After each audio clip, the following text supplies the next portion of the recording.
Cool. Well, welcome to the Beyond Cinema studio up here at Sundance, Brian Knappenberger. Congratulations on having another film up here. Thank you. Yeah, I'm so excied to be here. I figure if you're going to talk about amendments, you might as well start with the first one. Might as well go for it. Yeah, exactly. You've like ever since kind of We Are Legion, I feel like you've been an advocate for independent voices. Yeah. Is that how you feel? Do you feel charged?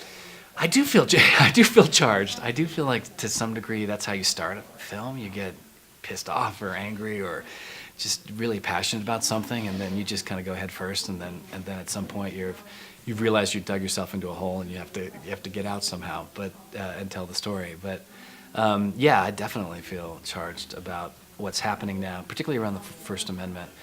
And a lot of my work has sort of bridged this gap between this new technological world we're in, this kind of the way that technology is shifting and changing the way we communicate and information and all of that, and how it relates to, I guess you'd say, maybe more traditional notions of civil liberties and human rights and constitutional rights. So there's a direct line, it may not seem like it, between We Are Legion and this film. Yeah, and obviously Internet's own boy in between them, also kind of trumpeting that same kind of core belief, core structure.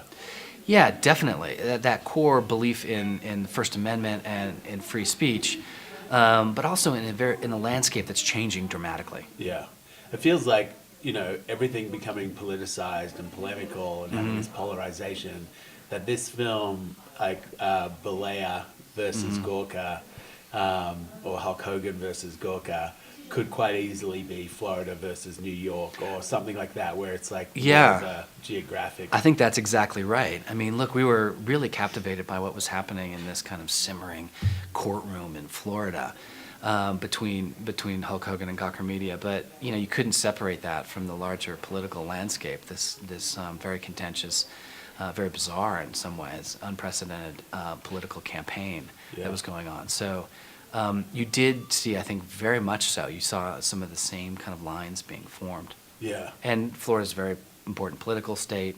And yeah, it was a weird echo of the larger culture, the political battle, and just general notions of speech and the press and also in some ways hatred of the media. Yeah, and it feels like if you choose to stay on this path, that there's going to be so much subject matter over the next few years, right, with appointments of people who don't believe in net neutrality. Yeah, and so obviously there's going to be some ramifications by independents, whether it's groups like Anonymous or others, that there will be further actions, even like the Sundance site going down the other day. Yeah.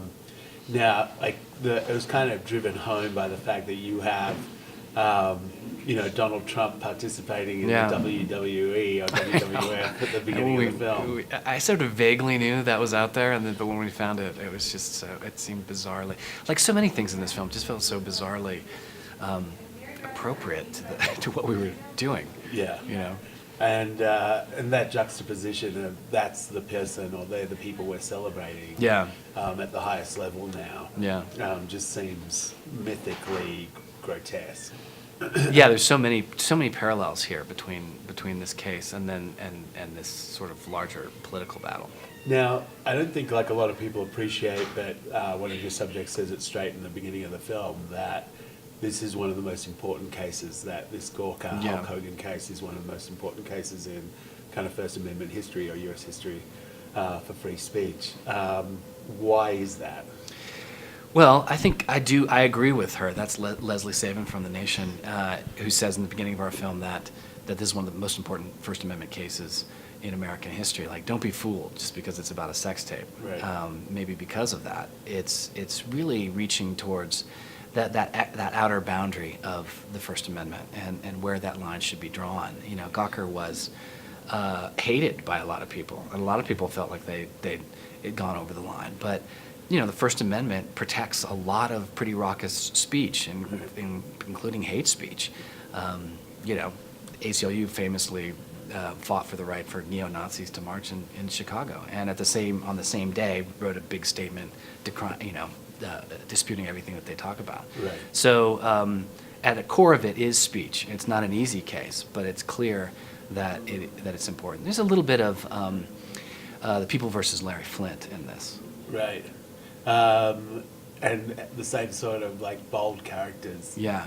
And the right for, Americana. Yeah. So if you're a journalist, right? Yeah. And Nick Denton is a journalist. Yeah. And all these people are classified as journalists. It used to be the case, obviously, that we'd turn into Tom Brokaw and good night and good luck type stuff, right, in order to get our nightly news. Where, in your opinion, is real, quote unquote, real journalism now? Well, I think that's something that's changing dramatically right now, and I think one of the things, it's not exactly a sexy word. I remember fighting the net neutrality battle and thinking, oh God, I wish we had a different word for it. We're going to come up with something sexier and more mouthful. Yeah, but it's a similar concept here. Media literacy. What is media? Where are the sources that you are going to trust? Understanding where information is coming from, especially in this kind of wash of real disinformation, fake information, propaganda, basically from that we just witnessed. It's astonishing to live in a media environment now in which one of the most shared stories before the days before we make an important political decision, one of the most important, biggest shared stories on Facebook was that Hillary Clinton and John Podesta ran a child sex trafficking ring out of a pizza joint. And people believe that to the extent that some guy showed up at the pizza joint with a gun and started shooting things. Yeah.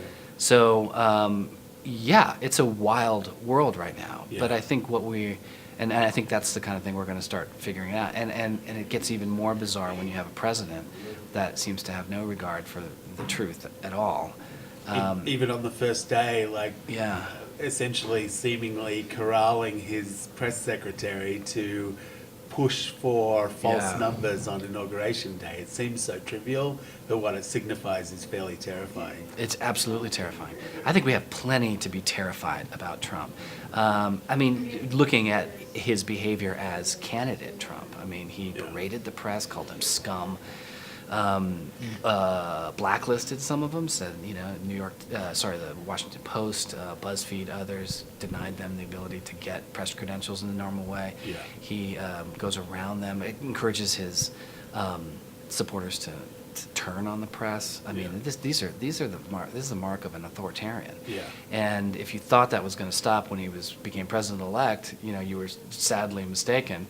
And now here we are in the shaky 3 days past the inauguration. And what have we seen? We've seen his press secretary come out and berate the press for reporting on, which is essentially true, that there wasn't a great turnout for his inauguration. Right. So threatening to take them out of the White House, and then you're going to be out of the White House, but then maybe we'll let you come back, but there's not enough seats, so some people might not make it. Right. So let's just this is an all-out war on the press and journalism, and this is a hallmark of a dictatorship. Yeah, and stuff that you indicated in your Truth and Power series, like even one of those episodes being called "Hacking the Presidency," taking on much more significance now as well. Yeah, it's one of those things where truth is stranger than fiction. Yeah. Right? It was great to see David Carr's face pop up in the film as well. I know. And then the weird thing for me is also you look at these things that ran on Gawker, whether it was breaking the stories around Rob Ford, the mayor of Toronto, or Bill Cosby, or even Hillary's emails. Yeah. And you're like, wait, was this a necessary evil? Was Gawker something that was necessary? Is it better to have something like that versus something that is kind of a Trump and billionaire suppressed society? Yeah, look, there's a lot of hatred for Gawker. There's a lot of people that love to hate Gawker. And Gawker invited that hatred, to be clear. They did a lot of things that were pushing the boundaries or actively trying to cross the line. But in the middle of hating Gawker, look at some of the stories that they broke. They actually broke quite a few pretty critical stories. The Bill Cosby one comes to mind. If you hate what they've done, and yet they've kind of brought to the surface this very powerful sexual predator. Look, they may be snarky, they may annoy people, but the First Amendment doesn't have some caveat to it, free speech unless it annoys you. Yeah. Yeah. And isn't there a place? I mean, it may not be the kind of thing that I do, or I might not post a Hulk Hogan sex tape. I can almost never imagine I could imagine doing it in this film, but I would never do it, right? There'd actually be cause for it, and I wouldn't do it. So I wouldn't do what they did, but that doesn't mean there's not a place for Gawker in a wild and robust press in the United States. Right. Offending or insulting isn't something that we should be that worried about. Yeah, and days after we see where people are taking to the streets around different issues, whether it's like the previous year and kind of the civil rights troubles that we're having, or this kind of, the Women's March on the weekend, Nobody Speak seems inappropriate and ironic, both appropriate and ironic at the same time. What does the title of the film mean to you? It's a kind of ironic command. Yeah. Nobody speak. Don't say anything bad about anybody, especially rich or powerful people. And, just pointing out the absurdity of that. I mean, that's what the press is for. Cool. The press is for speaking truth to power. It's about questioning the powerful. I mean, there's a reason why journalism is one of the only professions mentioned in the Constitution. It's the only profession mentioned in the Constitution of the United States. This goes back to who we are. We should have a press. Politicians don't like press. Yeah. Obama didn't like the press.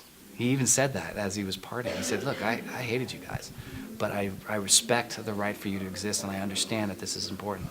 So that's what we all have to do. They might not be comfortable or all the time. They might not be, they might not do their jobs well enough at times. But we need a strong, independent press with as much latitude as we can possibly give them. And finally, what's your relationship like with Hulk Hogan?